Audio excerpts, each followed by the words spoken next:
Šiandien noriu truputį įžangą padaryti apie asmens su negalia teisių apsaugos agentūrą. Nuo šių metų sausio 1 dienos pasikeitė neįgalumo ir darbingumo nustatymo tarnyba, pasikeitė į asmens su negalia teisių apsaugos agentūrą. Ir šios agentūros tikslas yra Lietuvoje sumažinti neįgaliųjų. Taip pat Lietuvoje sumažinti neįgaliųjų tikslas yra ir socialinių reikalų ir darbo ministerijos. Taigi socialinių reikalų ir darbo ministerija džiaugiasi, kad Lietuvoje žymiai sumažėjo neįgaliųjų. O neįgaliųjų Lietuvoje sumažėjo todėl, kad asmens su negalia teisių apsaugos agentūra neįgalius žmonės, kurie turi daug ligų, daug sutrikusių funkcijų, padaro sveikais ir badu marina. Taigi, papasakosiu savo atvejį.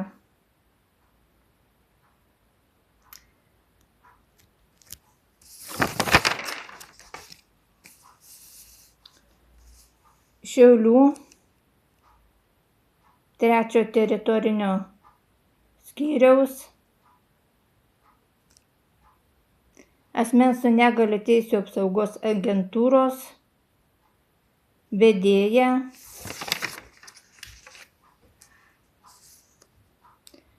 Lina Šaltmerienė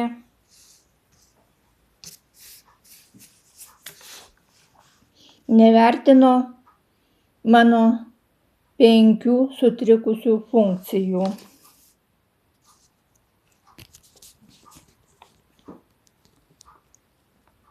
Kaklo sutrikusi funkcija, riboti judesiai dėl skausmo.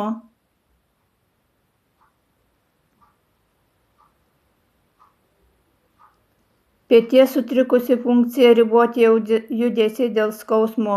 Stuburo sutrikusi funkcija.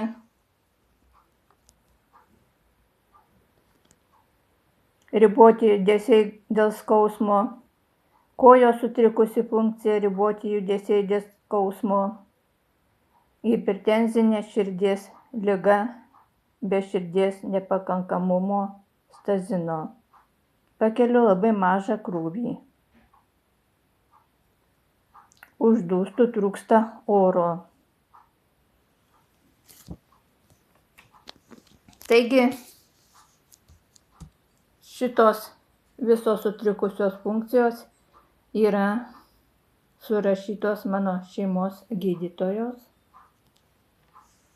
Šiandien jų neskaitysiu, nes šiandien tiesiog tik įžangą darau kaip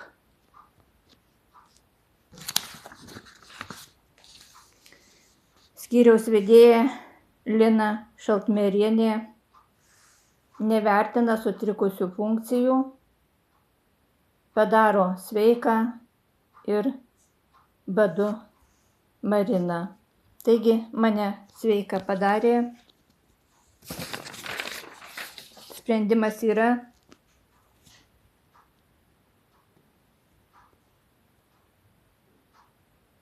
gegužės 31 dieną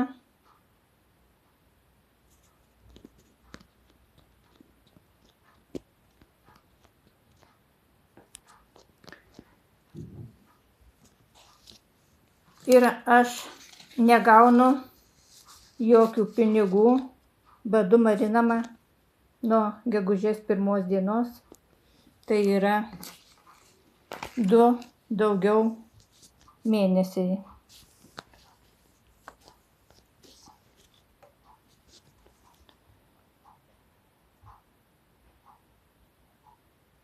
Taigi,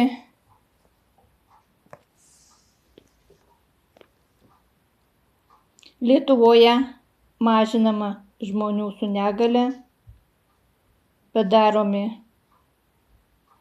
iš daug ligų, daug sutrikusių funkcijų žmonės padaromi sveiki ir badu marinami. Žmogaus teisių konvencijoje parašyta, žmonių badu marinti negalima, kankinti negalima, žiaurus nusikaltimas. Taigi šiam kartui įžanga ir viskas. Bus daugiau vaizdelių. Labai daug bus. Apie šitą vedėją reikia pasakoti labai daug.